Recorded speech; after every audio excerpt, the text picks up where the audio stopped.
Narraciones Inenarrables presenta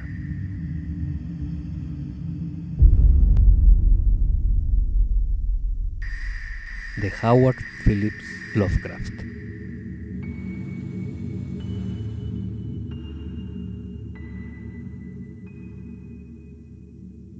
Lo indescriptible.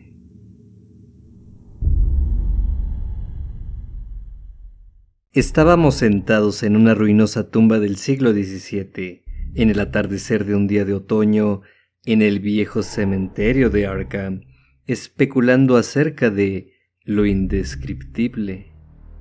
Mirando hacia el gigantesco sauce en mitad del cementerio, cuyo tronco casi había cubierto una lápida antigua e ilegible, yo había hecho un fantasioso comentario acerca del espectral e inmencionable alimento que las raíces debían sorber de ese suelo antiguo y sepulcral.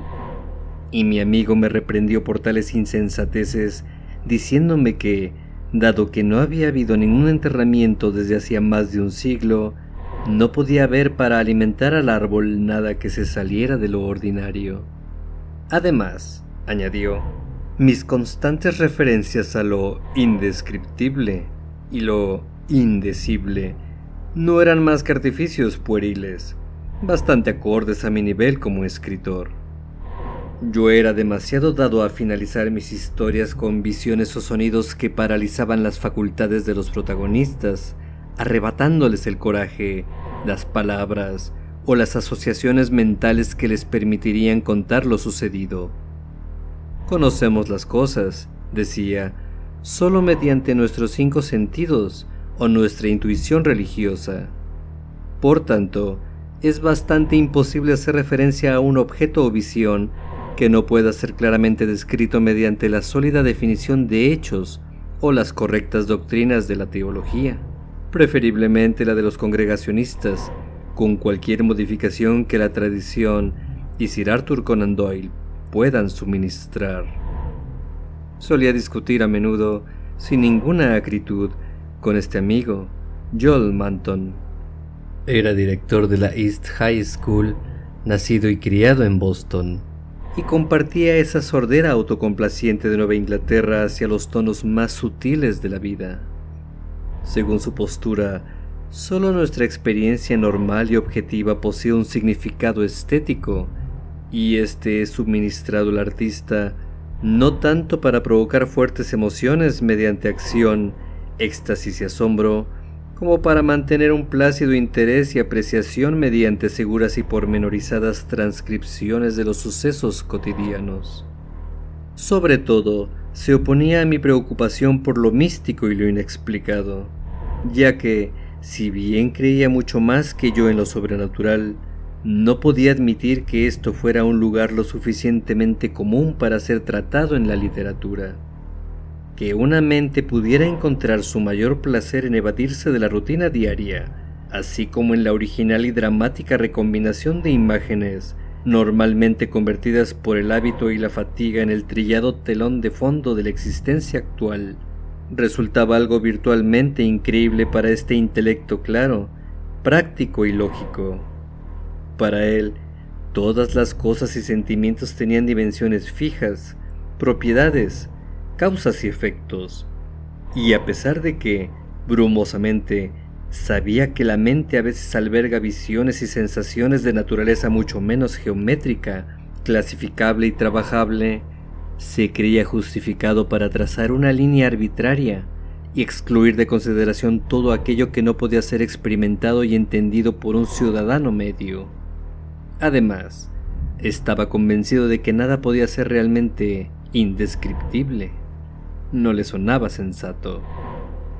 Aún comprendiendo plenamente la futilidad de argumentos imaginativos y metafísicos contra la complacencia de un santurrón ortodoxo, algo en la escena de este coloquio de atardecer me movió a salir de mi habitual reserva.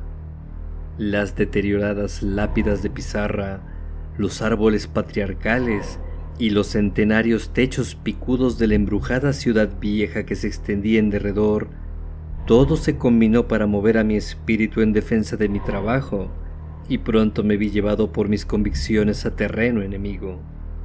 De hecho, No había dificultad alguna para comenzar un contraataque, ya que sabía que Joel Manton estaba aún medio atado a algunas supersticiones de pueblo que la gente sofisticada había desechado hacía mucho tiempo.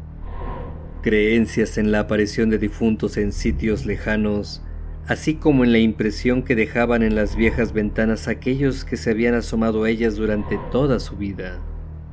Dar crédito a tales hablillas de viejas rurales, remarqué entonces, mostraba una fe en la existencia de sustancias espectrales en la Tierra, aparte de, y subsecuente, a su contrapartida material.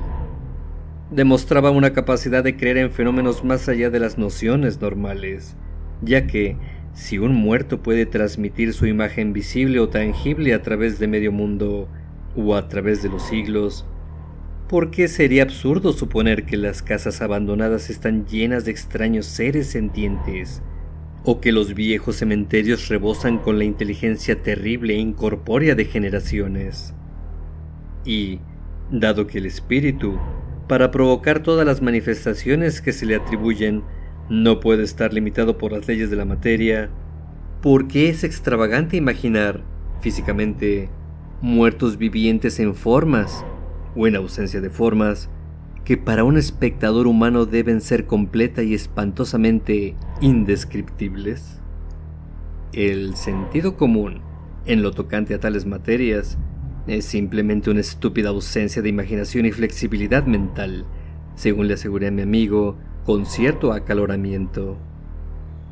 El crepúsculo había llegado, pero ninguno de nosotros sentía deseo alguno de dejar de hablar.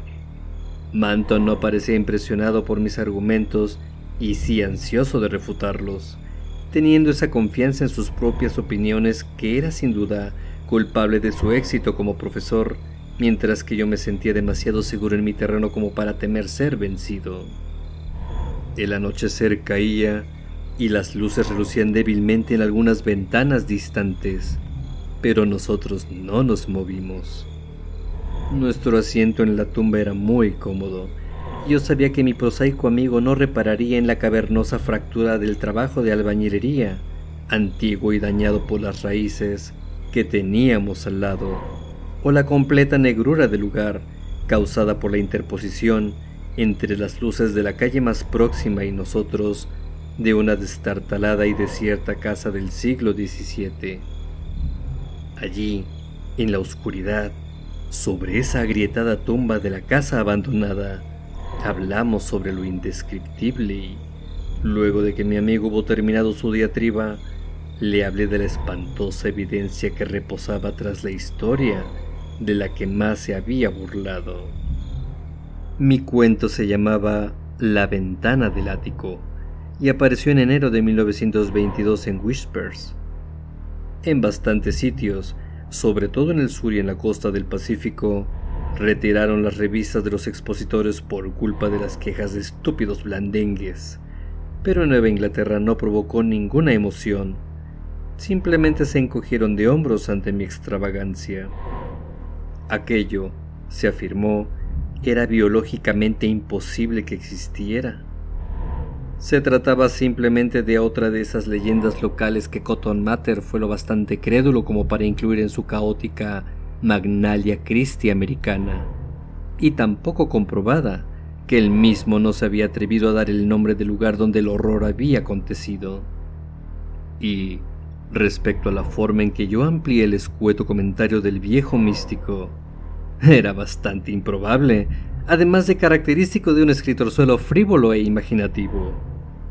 Mather, de hecho, había hablado del ser como si hubiera nacido, pero nadie excepto un sensacionalista barato podría pensar que hubiera crecido, que acechase a través de las ventanas del pueblo al caer la noche y que se ocultara, en cuerpo y alma, en el ático de una casa, y que alguien lo viera siglos más tarde por una ventana y no pudiera contar que había vuelto grises sus cabellos.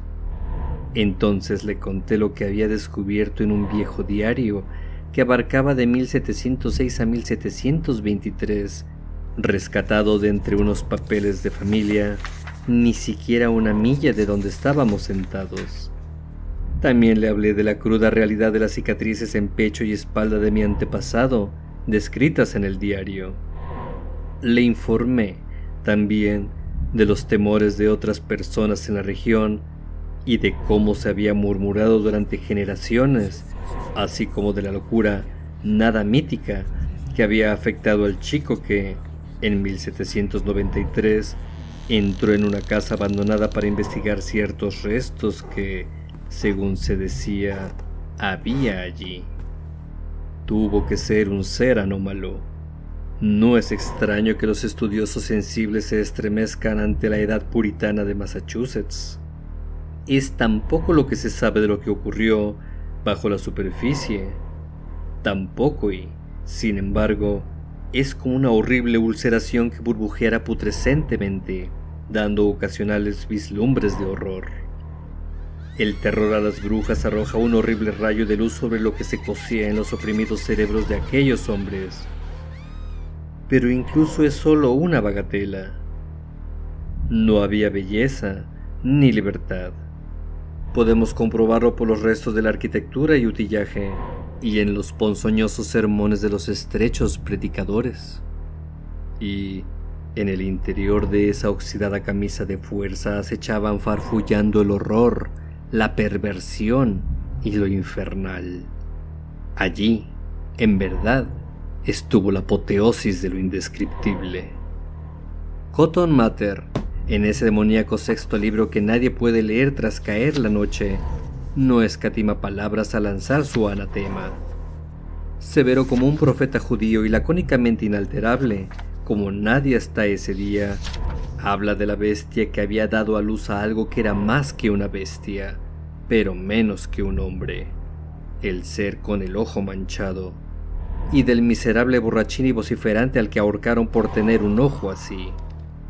De esto habla a regañadientes, sin dar atisbos de lo que ocurrió después. Quizá no lo sabía, o quizá sí, y no se atreve a contarlo. Otros lo sabían, pero no osaron decir nada.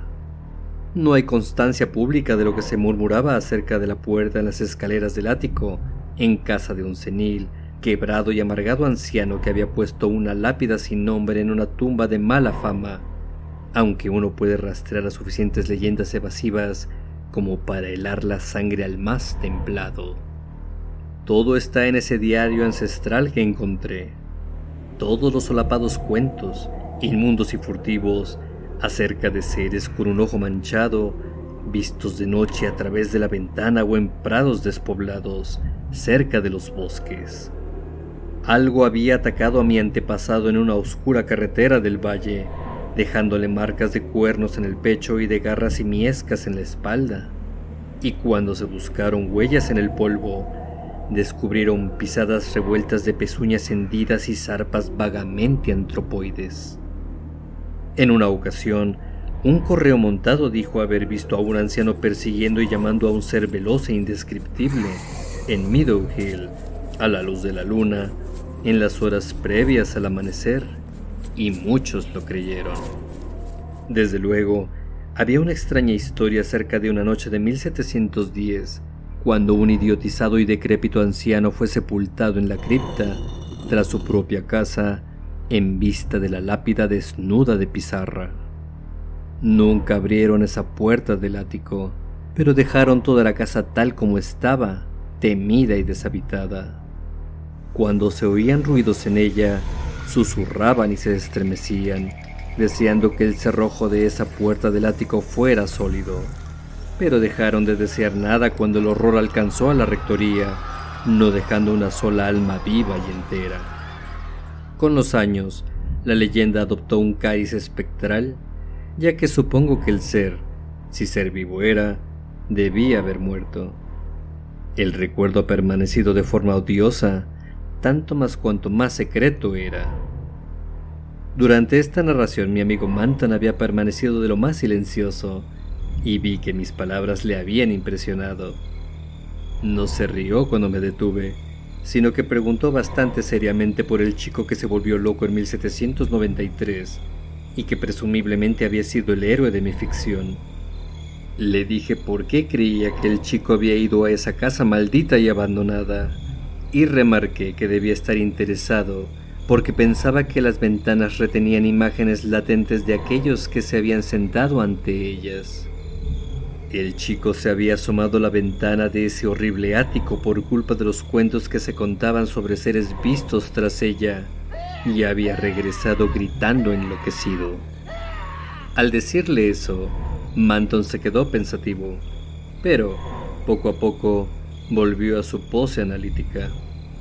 Reconoció que quizás había existido de veras algún monstruo antinatural, pero me recordó que incluso la más morbosa perversión de la naturaleza no tiene por qué ser indescriptible o imposible de describir científicamente. Me admiré de su llaneza y persistencia, y añadí algunas revelaciones posteriores que yo mismo había recogido entre los más viejos.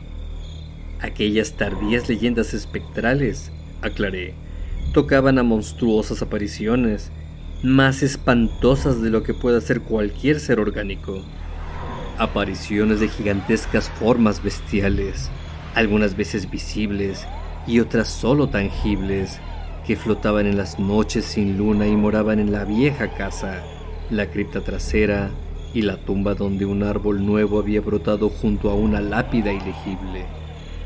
Tales apariciones hubieran destrozado o ahogado hasta morir a alguien, como decían tradiciones sin corroborar, o no.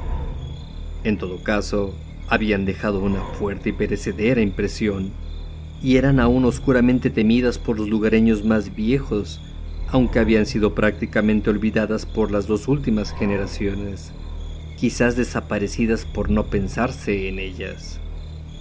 Por otra parte, dado que había teorías estéticas involucradas, si las emanaciones psíquicas de las criaturas humanas son distorsiones grotescas, ¿qué representación coherente puede expresar o retratar una nebulosidad tan contrahecha e infame como es el espectro de una perversión maligna y caótica, siendo en sí mismo una morbosa blasfemia contra la naturaleza? Moldeado por el muerto cerebro de una pesadilla híbrida, ¿podría tal terror vaporoso constituir, con toda su espantosa verdad, lo exquisitamente, lo estremecedoramente indescriptible? Debía ser ya muy tarde. Un murciélago singularmente silencioso me rozó, y creo que tocó también a Manton, ya que, aunque no lo vi, sentí como alzaba el brazo. Luego habló. Pero, ¿sigue existiendo y deshabitada esa casa con la ventana del ático? Sí, respondí. Yo mismo la he visto. ¿Y encontraste algo allí? ¿En el ático o donde fuera? Había algunos huesos bajo el alero. Debió ser eso lo que vio el chico. Si era sensible, no hizo falta nada más en el cristal de la ventana para desquiciarlo.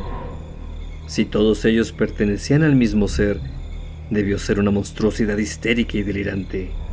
Hubiera sido blasfemo dejar esos huesos en el mundo, así que los metí en un saco y los eché a la tumba que hay tras la casa.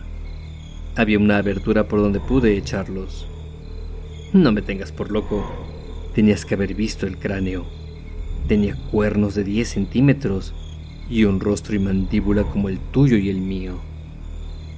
Al fin pude notar cómo un verdadero estremecimiento alcanzaba a Manton, que ahora se encontraba muy cerca, pero su curiosidad seguía inalterable. ¿Y qué hay de los cristales de las ventanas? Ya no hay. Una de las ventanas ha perdido el marco entero, y en la otra solo queda un resto de cristal en los pequeños vanos con forma de diamante. Eran de esa clase, las viejas ventanas entramadas que cayeron en desuso antes de 1700. No creo que hayan tenido cristal alguno durante 100 o más años. Quizás los rompiera el chico, si es que llegó tan lejos. La leyenda no lo dice. Manton estaba pensando de nuevo. Creo que he visto esa casa, Carter. ¿Dónde está? Con cristales o sin ellos, quiero echar una ojeada. Y la tumba en la que pusiste los huesos, y la otra tumba sin inscripción. Todo eso tiene que ser bastante terrible. La has visto antes de que oscureciera. Mi amigo estaba más afectado de lo que yo creía, ya que, a este toque de inocua teatralidad, se sobresaltó neuróticamente y llegó a lanzar un grito, una especie de boqueo que liberó la tensión previamente contenida. Fue un grito extraño, y lo más terrible de todo es que fue respondido, porque cuando todavía resonaba, escuché un sonido crujiente en medio de aquella negrura como la tinta, y supe que una de las ventanas entramadas se abría en la maldita casa que teníamos al lado. Y, dado que los otros marcos hacía mucho que se habían caído, supe que se trataba del espantoso marco sin cristales de esa demoníaca ventana del ático. Entonces llegó una ponzoñosa ráfaga de aire hediondo y helado, procedente de la misma y temible dirección, seguido de un grito penetrante junto a mí.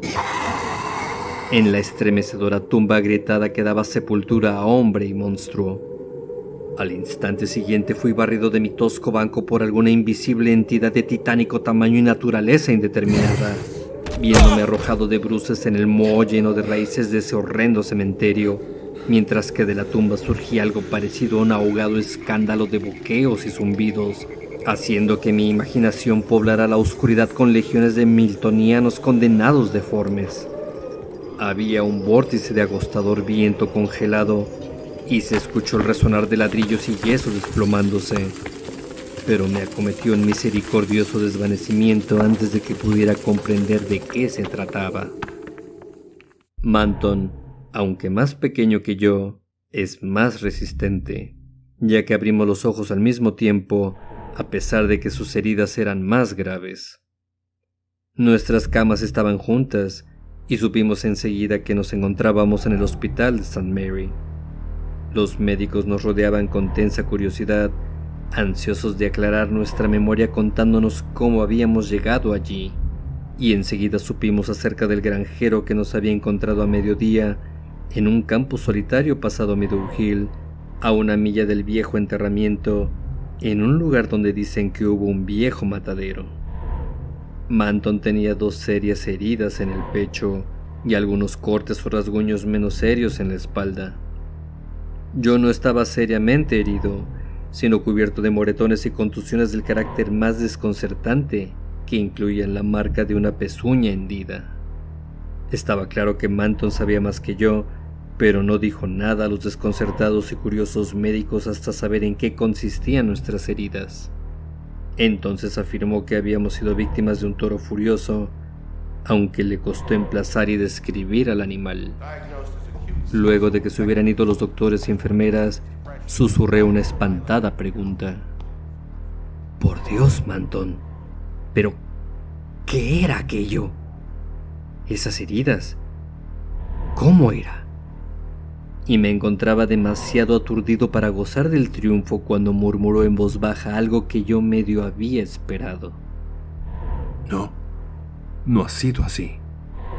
Estaba por todas partes. Una gelatina, barro, y sin embargo tenía forma. 1000 formas de horror que no pueden ser recordadas. Tenía ojos y uno de ellos manchado. Era el foso, el torbellino, la suprema abominación. Carter era lo indescriptible.